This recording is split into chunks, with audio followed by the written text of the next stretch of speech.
how to turn on or turn off quick share, auto delete expired files on the Samsung Galaxy S24 series. First, tap on the home button to go back to the home screen.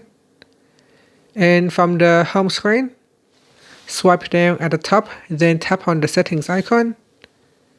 Next, in the settings page, we go down and tap on connected devices. Then tap on quick share. After that, in here, scroll down and then tap on auto delete expired files. From the pop-up, you can select off to turn it off. To switch it on, you can choose receive files only or auto delete receive and sent files. And that's it. After that, you can tap on the back key or tap on the home button to return back to the home screen. Thank you for watching this video. Please like and subscribe to my channel for more videos.